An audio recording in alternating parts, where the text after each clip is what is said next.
Hey everyone, Sam here. Thanks for joining me. I hope you're having a beautiful day wherever you are in the world. So in this video, I'm going to share my thoughts with you on plein air painting, how you can get into plein air painting and how to get over your fear of painting outdoors. Now, rather than me just talking to the camera for the whole video and boring you to death, I thought I'd share my thoughts as I demonstrate a recent rural landscape that I painted outdoors on plein air. Now, if you like this video, be sure to give it a thumbs up, subscribe to my channel and click the bell notification. And just before I start, I'd like to quickly tell you about my Patreon channel. Each month I upload a new full-length painting tutorial video plus lesson notes, reference photos and other content, all for just $5 a month.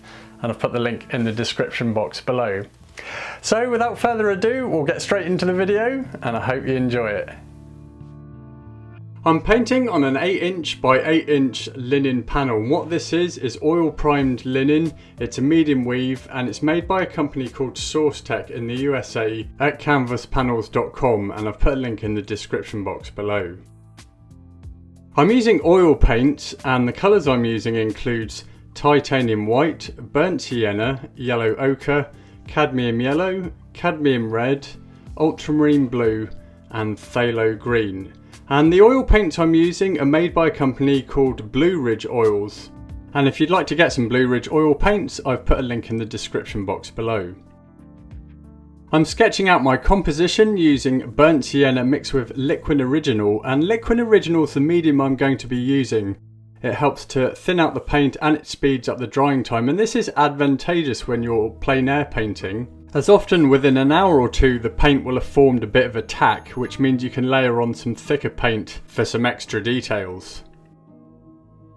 Whenever I paint outdoors, the first thing I think about is where are all the dark values and shadows in the scene that I'm painting. Now, I learned this from some other plein air painters that it's easier to paint your shadows and dark values first, and then it doesn't matter if the light changes or disappears behind the clouds. You've already got those dark shadows to work from, making it much easier to add the areas in light. So here I'm starting off with the cloud shadows, and this was a mix of ultramarine blue with a little burnt sienna, titanium white and some alizarin crimson. As I work forward in the painting, the shadows are starting to get darker, so here I'm painting the tree shadows, using the same colours that I used in the clouds but with much less titanium white to make the value darker. And as a general rule of thumb, we'll find our darkest darks and our lightest lights in the foreground, but then as landforms recede, darks are not as dark and lights are not as light, and that's because the value scale narrows. So I always keep this in mind whenever I'm painting outdoors or even in the studio. I'm using quite large brushes as well compared with the size of the linen panel that I'm painting on, and the brushes I've mainly been using are number 5 flat brushes. I'm using Rosemary & Co brushes, and these are awesome for plein air painting and studio work. I've been using these brushes for years, and if you want to get your hands on some Rosemary & Co brushes, I've put a link in the description box below.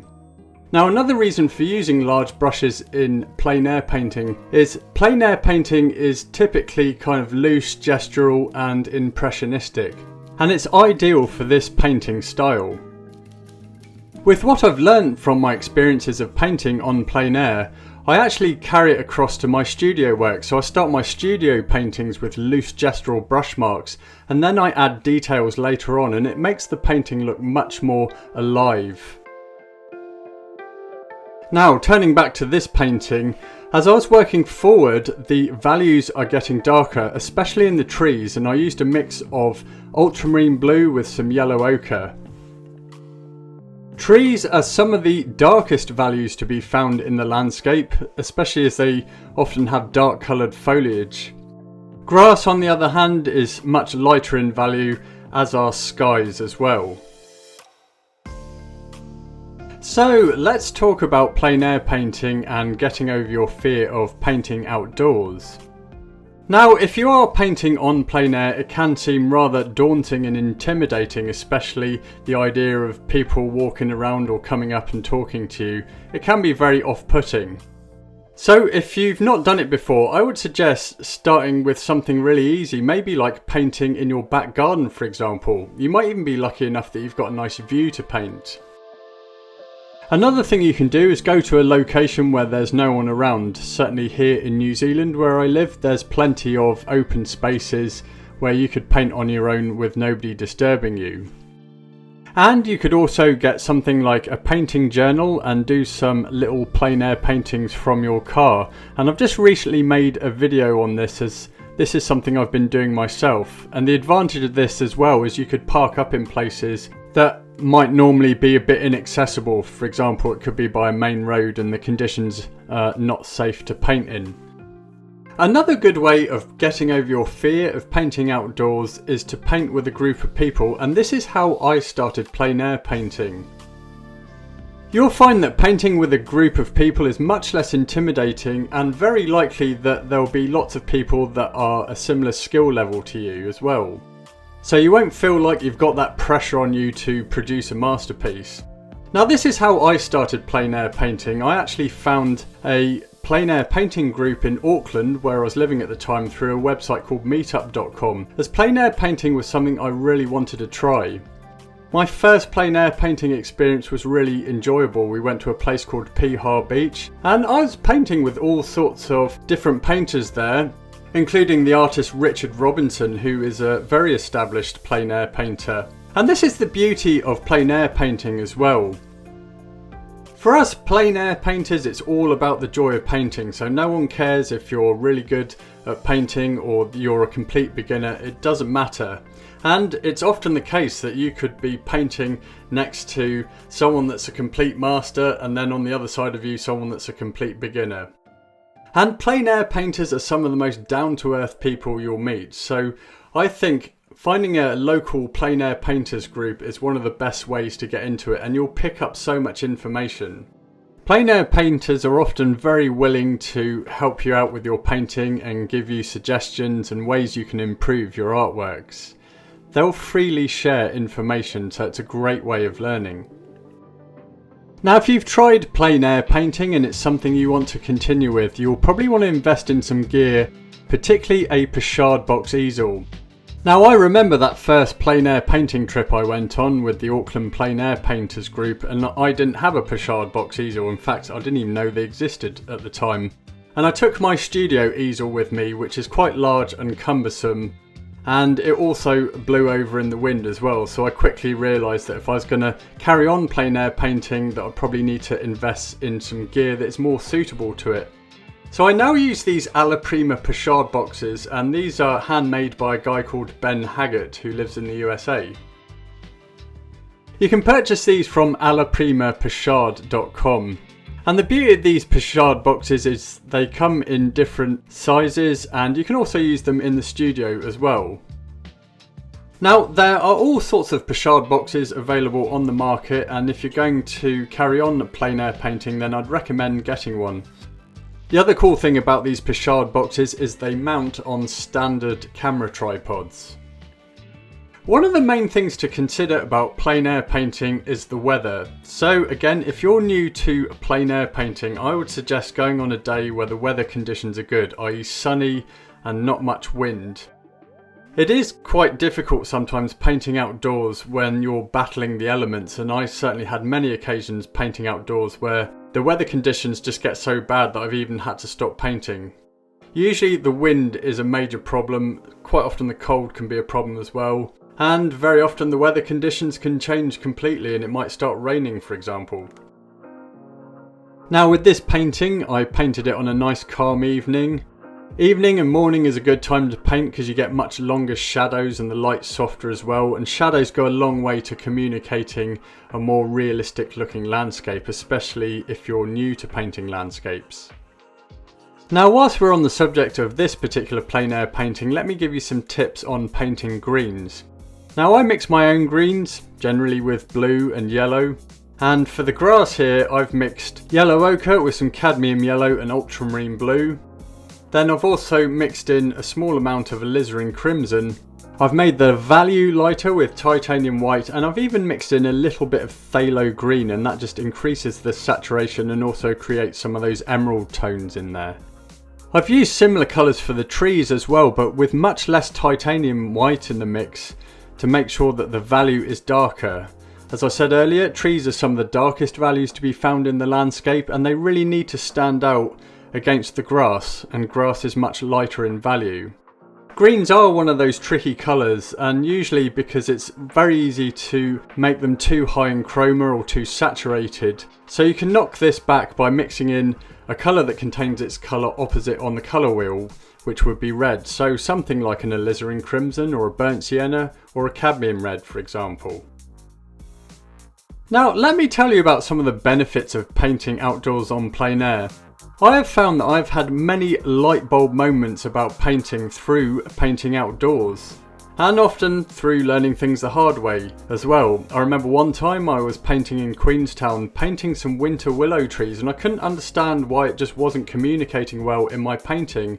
And then I realised it was all about the values in the landscape, and that in some cases what you see in nature doesn't always communicate well on your canvas. My point being here that through painting outdoors, I was able to learn things that I'm not sure I would have picked up straight away in the studio or even learnt at all. So I really feel that painting outdoors, if you're a landscape painter, is really beneficial to your studio work. One of the benefits of plein air painting that it can have for your studio work is it gives you more confidence, and it also means you're much more likely to paint quickly as well. Awesome in the studio, especially if you've got a lot of paintings to do. You can get things done much quicker. And very often when I'm blocking in paintings in the studio, I actually treat them like plein air paintings, and then later on I add detail on top of them once they're dry. The thing I love about plein air paintings is the aliveness of them, especially with the loose gestural brush marks and the atmosphere as well. I've found that a lot of the plein air painters are the ones that jump out on me on Instagram with their paintings. They just have their colours and values nailed. Really good stuff. Now I like detailed artworks as well, and I'm always trying to find that balance between the two, having the aliveness and looseness in your paintings but also with some detail as well. Many of my influences come from some of these 19th century painters, people like Pedermork Monstead for example, who I think just got the balance right between loose brushwork and detail, and he also used to paint outdoors. Now going back to plein air painting in general, the more you do it, the more it's going to increase your confidence, it's going to improve your painting skills, and then you probably won't feel so self-conscious, which means you can go to places and paint things perhaps where there's lots of people around and it won't bother you so much. And actually also it's a good way of selling your artworks when people see you painting it in real life. I've certainly sold a few plein air paintings on site. So I'll just recap on how you can get into plein air painting and get over your fear of painting outside. One of the first things you could do is painting in your garden or going to a location where there's no one around at all. And as I say, I'm here in New Zealand and there's lots of places out here where there's no one around at all, so great places to paint. Another thing you can do is get something like a painting journal and just do some plein air sketches in your car. I think one of the best ways to get into plein air painting is to find a local plein air painters group and paint with a group of people. It's really enjoyable and you'll pick up so much information, and it's much less intimidating, I've found. If you're new to plein air painting, it's best to go and paint on a day where the weather conditions are clear, sunny and little wind. It will make your whole painting experience much easier, because you don't want to have a bad painting experience and then it puts you off plein air painting for life. I mean, the more you paint outdoors, you're probably bound to have incidences where the weather conditions get really bad or your pochade box blows over. I mean, that's part of the course. It's happened to me many times. But overall, plein air painting is a really enjoyable experience, in my opinion. Now, going back to this painting, this was the last plein air painting that I created at the time of making this video. And I just wanted to communicate the warm evening light. I love painting these rural scenes as well. I also added some cows in there. And another tip for plein air painting is to simplify the scene that you're painting. For me, very often these are more sort of information gathering exercises, and these paintings I can potentially use as reference material for some studio artworks.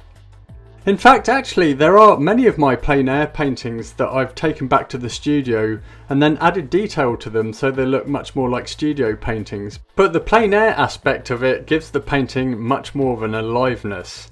And that's what we want in our paintings, I think. I think the other thing about capturing the atmosphere of plein air paintings is it's a great way of remembering a place that you've been to, and some of my plein air paintings are almost like a diary of my life of the places that I've been to. I feel that plein air paintings are a very good way of capturing the mood and atmosphere of a location that I've been to. Anyway, what are your thoughts on plein air painting? Are you a plein air painter, or is it something that you want to try but you haven't had the chance to do it yet, or perhaps you felt that it's too intimidating and you want to give it a try? Let me know in the comments section below and share your thoughts. Also, feel free to ask me any questions you have about plein air paintings. As I say, leave a comment in the comment section below.